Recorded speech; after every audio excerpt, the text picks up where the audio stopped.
Hi, welcome back. I want to talk today about the universe. The universe which is everything. The universe which is expanding.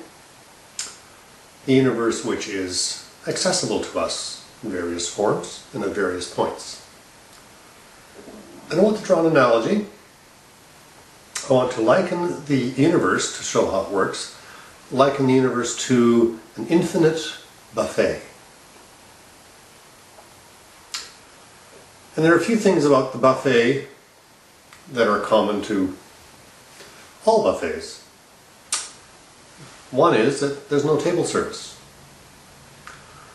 At the buffet, you get up, you take your plate, and you go over to the buffet and you spoon on. And also at the buffet, everything that's in the buffet is available to you in whatever proportion you'd like to have. You can have as much or as little of every dish that's provided in the buffet. Now, with the universe as a buffet, and the universe being defined as all that there is, everything, we know that the infinite buffet that is the universe has everything you can possibly imagine in it. In fact, there's some proponents who say that the universe is expanding because we keep thinking up new things. And the universe keeps growing because of what we imagine. So everything that we imagine, everything we want, everything we could want, is coming into being in the universe somewhere, and it's in this buffet. So no table service, we need to go.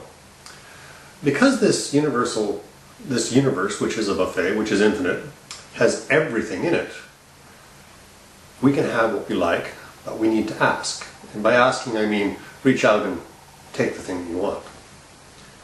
So imagine that this buffet is a very long table, an infinitely long table, and it has those warming trays, you know, the metal things with the big lids. And you go up and you ask for what you want. So let's say I ask for beans. And I lift up the first container and I say, oh no, I didn't want white lima beans, I wanted hot beans. Put the lid down, go to the next one, and lift up the next lid and say, oh, well those are hot, but I wanted them with butter. And those are brown beans, I wanted green beans. I want green beans with butter that are hot. So I go to the next tray and lift it up and I say, oh, no, I wanted them cut on an angle. You know, diagonal cut. These are French cut, they're kind of like, you know, strings, and I didn't want that. So I'm becoming more and more specific, and lo and behold, it might take one or two more tries to get it exactly the way I want it, but I will lift the lid and there will be the exact thing that I desire. The universe listens to our requests, it hears our thoughts. And when we're not specific, it can have quite a sense of humor. It can give us some amazingly funny things. I have this idea that unless I'm looking for something, I won't see it.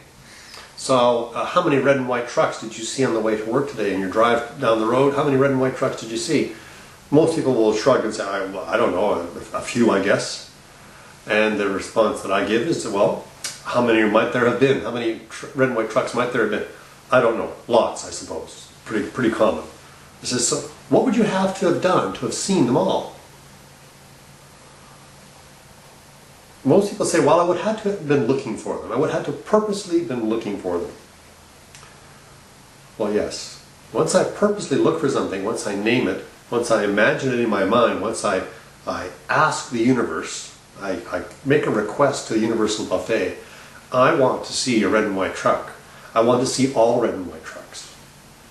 The universe does not rush out and manufacture red and white trucks and plunk them in my sight. I just now see what's already there. I open up to having what I've asked for, to having the images and having the pictures, having the sight of these red and white trucks. When we request something, there's something about there's something about believing that I can have it. Now, whether that be, I believe I can have it because I'm worthy, or because I'm able, or because I'm in the right location, or it's the right time of day, whatever the reason might be, I need to have reasons in my own logical human self to believe that I can have the things that I ask for. And again, because the universe may have a sense of humor with me, I need to be very specific. And the more I can detach from the delivery mechanism, the more I can detach from the packaging that this thing that I want is going to come in, the more open I can be to let the universe deliver in its own way, the greater the chance I can have it sooner, and the greater the chance that I can have indeed what I want, possibly with a slight variation. I want a used Jeep Cherokee SUV, and I'd like the one with the 6-stack CD player. I'd like the heated seats, so in the wintertime you can heat the seats, very comfortable. I'd like a good price, of course, and I'd like it to be black. So if I could actually feel having that SUV, and feel having that particular vehicle, hear myself, watch myself listening to the stereo, feel the heated seats, driving down the road in the winter, warm as toast. The universe is out there in the warehouse getting it for me. 2 days later, I'm walking down the road, around the corner, a street I don't normally go, and there is an SUV that I want. There's the Jeep SUV, my goodness. I look at the little note on the window, it is for sale. It features the heated seats, it has the 6 CD stack changer, it is the year and the type that I want, and it's red. And the price is excellent, by the way. So the universe is playing with me a little bit and saying, it's not exactly what you wanted, I'm working on that. But in the meantime, would you like to have this one? So if I want it fast, here's an alternative that's available. Quick, 3 days. If I demand that I have exactly the color and so on that I want, I will get it, but I will have to wait. I don't have to wait because the universe is unable or slow or incompetent. I need to wait because in my mind, I've made it hard. It's me that makes it hard. There's a story, I heard a sermon once from the pulpit, and it spoke about this person who lived in this beautiful valley. It's a very deep, narrow valley, and there was an unusually large rainstorm predicted. And they were predicting floods. Because the valley was so narrow, it would fill up really fast. And sure enough, the rain came, and the floods were, as predicted, they were coming, and you're ankle deep in water already, and the mayor and the police department, the fire department, sent out the buses and so on to help evacuate the people. And they came to this one house, and the person who lived there says, no, I have faith.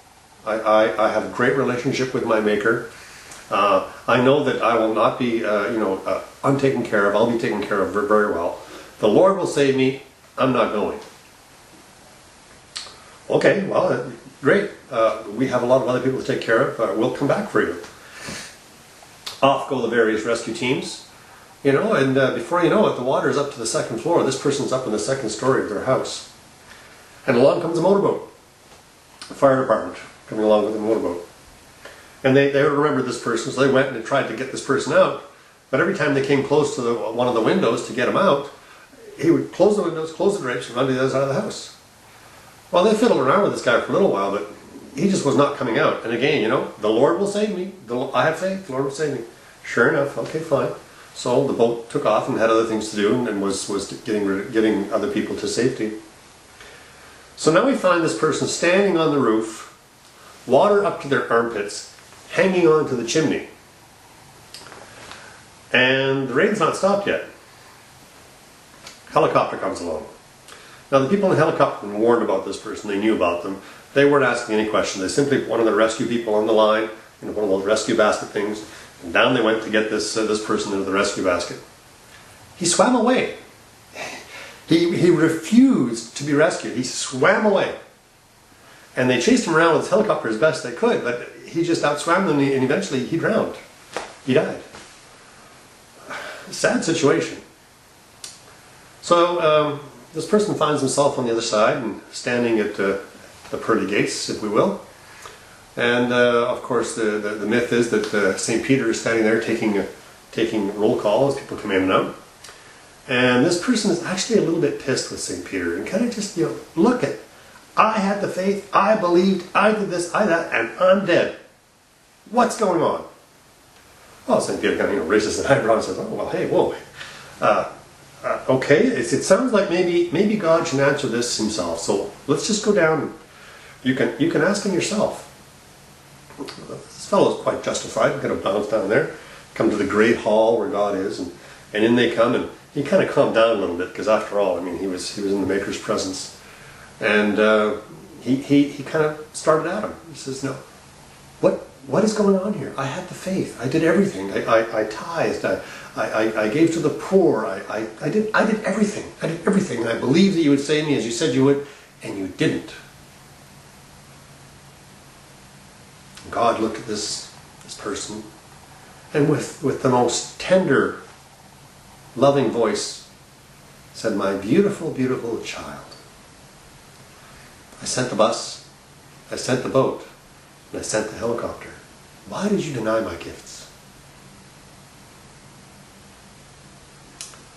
Sometimes we insist that what we ask for from the universe comes in a particular package. I want $1,000. I desire $1,000. I manifest $1,000 in my mind. Am I going to be upset if it comes in a stack of 20s compared to the stack of 50s? Am I going to be upset if I receive a check?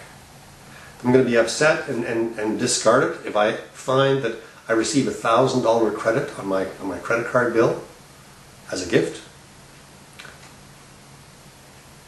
What's wrong with any of those forms? If I insist on having that Jeep black with all the other features, if I insist that God himself walk across the water and save me from the storm, if I insist that $1,000 come to me in a very particular form, you know what? It might be a long time. It might be a long time. It will come. It will come. But it might be a long time. So what I'm asking you to do is two things. Beyond trusting that the universe is what it is, and it is what it is everything, and it is available to us, be very specific in what you ask for. Don't be shy. Doesn't matter what it is. Ask for it from the feeling place. Feel as if you have it. When I was looking for those green beans, I could taste them. I could taste the butter. I could taste the texture. I knew they were, quarter cut on a diagonal. I knew exactly what I wanted. And when I saw it, I recognized it and I took it.